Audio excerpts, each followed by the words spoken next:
मुअज़्ज़ज़ सारफ़ीन अस्सलामु अलैकुम। मेरा नाम है हफ़ीज़ अहमद और आप देख रहे हैं इनक्रेडिबल इन्फो टीवी। दोस्तों, रूह क्या है, इसकी हकीकत क्या है, इसकी इब्तिदा और इंतहा यानी आखिरी मकाम क्या है? अल्लाह ताला कुरान करीम में इरशाद फरमाते हैं, फिर जब मैं इसे यानी आदम अलैहिस्सलाम को ठीक बना लूँ और इसमें अपनी तरफ से रूह फूंकूँ तो तुम इसके लिए सजदे में गिरना। इस आयत मुबारका से मालूम होता है कि अल्लाह ताला ने पहले इंसान यानी हज़रत आदम अलैहिस्सलाम में रूह फूंकने के बाद फरिश्तों को यह हुक्म दिया कि वो इनको सजदा करें। लिहाजा पता चला कि रूह अल्लाह का हुक्म है जिसे अल्लाह की मर्जी से इंसान के जिस्म में फूंक दिया जाता है और इसी के हुक्म से रूह को खींचा जाता है।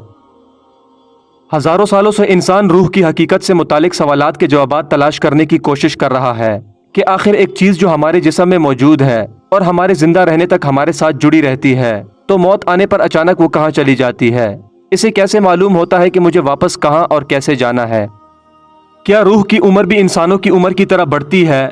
क्या इसे भी इंसानों की तरह खुशी या गम महसूस होता है, या ये खासियत सिर्फ जिस्म में मौजूद है, रूह में नहीं? क्या रूह का हिसाब आखिरत में अलग होगा और जिस्म का अलग होगा? गर्ज इस तरह के मुतअद्दिद सवालात इंसानी जहन में जन्म लेते हैं, जिस पर सदियों से तवील बहस जारी है और मुख्तलिफ अकायद की एक तवील फहरिस्त मौजूद है। मगर इन तमाम बहस और अकायद का जवाब कुरान करीम में अल्लाह ताला ने इन अल्फाज से देकर रूह से मुतालिक तमाम दावों को इस तरह झुटला दिया, कह दीजिए कि रूह मेरे रब का हुक्म है और तुम्हें यानी इंसान को इस कायनात के बारे में जो इल्म दिया गया है वो बहुत थोड़ा है। इस आयत मुबारका से वाज़े हो जाता है कि रूह की हकीकत और इसका इंसानी जिस्म से ताल्लुक एक ऐसा राज है जिसे हमारी नाकिस इंसानी अकल समझने की सलाहियत नहीं रखती। इंसान को इसके मुतालिक इल्म बहुत कम है। शायद इसकी वजह जो मेरे दिमाग में आती है वो ये हो सकती है कि जिस तरह इंसान ने इंसानी जिस्म पर तजुर्बात करके कुदरत से छेड़छाड़ जारी रखी हुई है, यहाँ तक कि ह्यूमन क्लोनिंग के जरिए मसनूई इंसान और इनके आज़ा लेबॉर्ट्री में तैयार किए जा रहे हैं। लिहाजा मुमकिन था कि अगर इंसान को रूह की हकीकत मालूम हो जाती तो शायद वो कायनात के ऐसे ऐसे राज जानने में कामयाब हो जाता जो आज तक मसलहत खुदाबंदी से पोशीदा है, या फिर शायद इसे क़यामत तक मौत ही ना आती। इंसान की रूह ना सिर्फ मौत के वक्त इसके जिस्म से अलहदा की जाती है या कब्ज़ कर ली जाती है, बल्कि ऐसा नींद की हालत में भी होता है। सूरह अज़्ज़ुमर में अल्लाह ताला इरशाद फरमाते हैं, वो अल्लाह ही है जो मौत के वक्त रूहें कब्ज़ करता है और जो अभी नहीं मरा इसकी रूह नींद में कब्ज़ करता है। फिर जिस रूह पर मौत का फैसला नाफिज करता है इसे रोक लेता है और दूसरों की रूह एक मुकर्रर वक्त के लिए वापस भेज देता है। गर्ज इंसान को नींद की हालत में भी मौत आती है। फरिश्ते रूह को निकालने के लिए अल्लाह के हुक्म से हाथ बढ़ाते हैं, यानी ये इज़राइल अलैहिस्सलाम भी हो सकते हैं या इनके मावैन भी। रूह अपने जिस्म से अलग होकर अपने मालिक की तरफ लौट जाती है। जिस्म एक अलग वजूद है जबकि रूह एक अलग मुस्तकिल वजूद है। रूहें नींद की हालत में एक दूसरे से मुलाकात भी करती हैं, जिसका हवाला हमें एक हदीस से मिलता है। हज़रत अमारा बिन खजीमा से रिवायत है कि मेरे वालिद ने देखा कि वो रसूलुल्लाह सल्लल्लाहु अलैहि वसल्लम की पेशानी पर सजदा कर रहे हैं। इस ख्वाब के बारे में जब रसूलुल्लाह सल्लल्लाहु अलैहि वसल्लम को बताया गया तो आपने फरमाया कि रूहें नींद की हालत में एक दूसरे से मुलाकात करती हैं। दोस्तों, इस्लामी अकीदे के मुताबिक जिस्म से अलग होने के बाद नेक रूहों का रिकॉर्ड फरिश्तों के पास मौजूद एक रजिस्टर इल्लियीन में लिख दिया जाता है। रूह कब्ज़ होने के बाद इसे आलम बरज़ख में भेज दिया जाता है।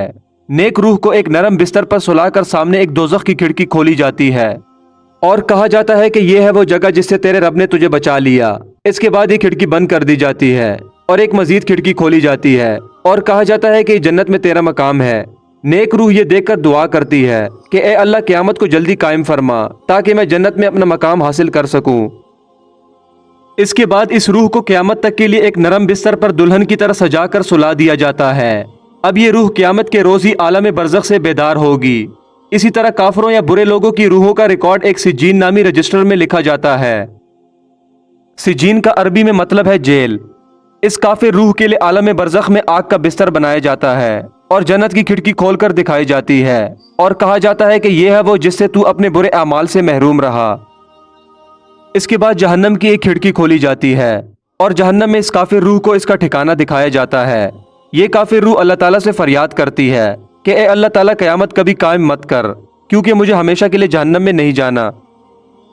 इस आग के बिस्तर पर वो काफिर रूह क़यामत तक के लिए अजाब में रहेगी और कभी भी सोएगी नहीं। मोमिनों की रूह इस तरह कब्ज़ की जाती है जैसे आटे में से बाल निकाला जाता है, जबकि काफिरों की रूह कांटों से भरे दरख्त पर पड़े सूती कपड़े की तरह खींची जाती है। اللہ تعالی ہمیں موت کی سختیوں سے بچائے اور مرتے وقت کلمہ نصیب فرمائے، آمین۔ دوستو ہمیں پوری امید ہے کہ ہماری آج کی یہ ویڈیو آپ کو ضرور پسند آئی ہوگی۔ ویڈیو پسند آنے کی صورت میں اسے لائک کیجیے اور اپنے دوستوں کے ساتھ شیئر کر کے ہماری حوصلہ افزائی کیجیے۔ اب میں ملوں گا آپ کے ساتھ ایسی ایک نئی تاریخی ویڈیو میں، تب تک کے لیے اپنا بہت سا خیال رکھیے گا۔ اللہ حافظ۔